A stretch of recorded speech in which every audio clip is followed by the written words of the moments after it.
Panyaga, kamusta ka mo? Mubra tas bong lunch. Panyaga ka. Kay gakrave ang akon ba sang espinaka. So, gawa tayo ng pasta na may espinaka. So guys, meron tayong espinaka. Ibutang ka lang sa kalaha. Cherry tomato tambien. Iaho guys. Pinirito ko na yan sa onting oil.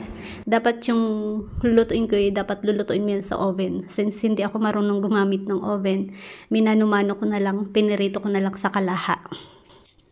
Asin, kag paminta.